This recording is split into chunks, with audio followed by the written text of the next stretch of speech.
รับเขานำมันอยู่นะครับ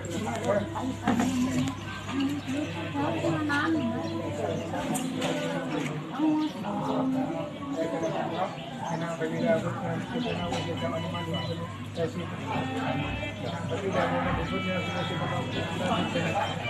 ใช่อันนั้นนั่งจานเด้ออันนั้นนั่งเด้อเอามือใส่ได้ก็ได้ฮาเลลูยาพระเยซูเจ้าพวกข้าน้อยทั้งสามย่อมหักว่าในอดีตผ่านมาชีวิตพวกข้าน้อยครอบครัวพวกข้าน้อยเคยเกี่ยวข้องผูกพันมีความสัมพันธ์กับอำนาจแห่งวิญญาณผีปีศาจวิญญาณที่ชั่วร้ายพอเมื่อก่อนพวกข้าน้อยบ่ฮู้ว่าสิ่งนี้เป็นมารที่เข้ามาเพื่อทำลายชีวิตครอบครัวพวกข้าน้อยมื้อนี้พวกข้าน้อยฮู้แล้วพวกข้าน้อยจึงบ่ต้องการวิญญาณเหล่านี้พวกข้าน้อยอธิษฐานในพระนามพระเยซูคริสต์ขอตัดสายสัมพันธ์จากวิญญาณร้ายจากวิญญาณชั่วจากวิญญาณทุกประเภทที่พวกข้าน้อยเคยเกี่ยวข้องเคยสัมพันธ์บัดนี้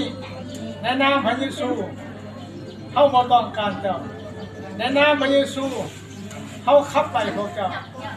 ให้ออกไปจากชีวิตจากครอบครัวของเขาเดี๋ยวนี้ต่อไปวิญญาณเลยเจ้าบ่มีสิทธิ์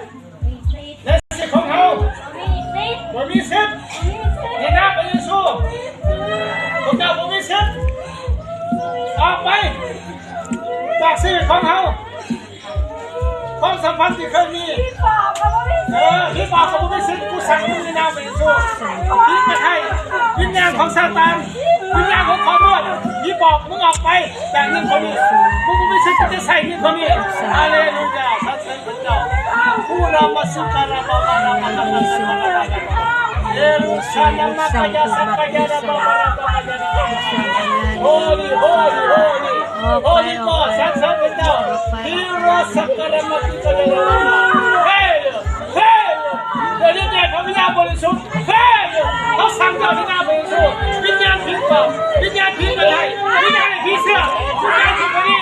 มีวิญญาณคนนี้มึงออกไปจากนี่คนนี้มึงไม่เซ็นกูสั่งมึงในหน้าบริสุทธิ์นี่คนนี้เหมือนกันวิญญาณผีอะไรวิญญาณผีโสหายวิญญาณผีโกหกวิญญาณศาสนาวิญญาณเจ้ากรรมนายเวรคุณวิญญาณกูสั่งมึงในหน้าบริสุทธิ์ออกไปในหน้าบริสุทธิ์ออกไปสั่งออกไปเอามือเทเอาเข้าไปออกไปในนามพระเยซูมึงออกไปวิญญาณออกไปเลยคนที่สามคนคุณประกาศของเราของเจ้ายิ่งทั้งสามเป็นคนของเจ้าถ้าเราไม่สู้แล้วถ้าเราไม่สู้แล้วพวกมึงไม่เสร็จกูสั่งมึงอย่างเดียวในนามพระเยซูออกไปในนามพระเยซูออกไปข้อนี้ใช่ออกไป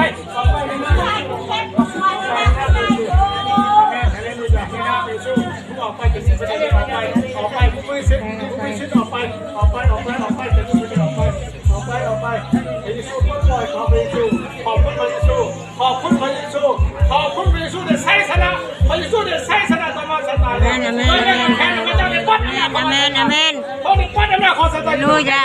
แต่เขาจะเป็นใช้ประจานของเขาอย่างขายหน้าว่าเขาจะทลายพระเยซูซาตานสุดที่ขึ้นทลายพระเยซูอำนาจเขาไม่ได้ทำเป็นของพระเยซูอำนาจไม่ได้ทำเป็นตัวของพระเยซูเดี๋ยวมอบได้แค่พอเลยอำนาจอยู่กับพวกใส่พระเจ้าทุกคนอยู่กับตัวที่เชื่อในพระเจ้าเขาใส่อำนาจที่ช่วยเขาอำนาจทั้งหมดจะใช้เป็นตัวที่เป็นของพระเยซูพระเยซูมอบให้แก่เขาแล้วแต่สนามจะมอบไปประกาศพระนามของพระเจ้าออกไปคนไทย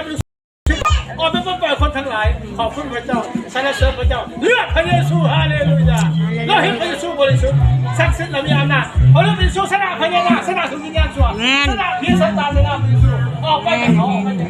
ฮาเลลูยาปลดปล่อยพระเยซูสำหรับไว้ของพระเจ้ามาจาก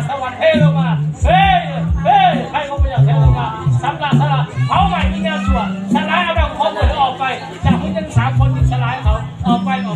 ขอบคุณพระเจ้าพระคำของพระเจ้าเป็นความจริงโปรดสำหรับพระทั้งสามคนนี้เรื่องความจริงแห่งพระคำของพระเจ้า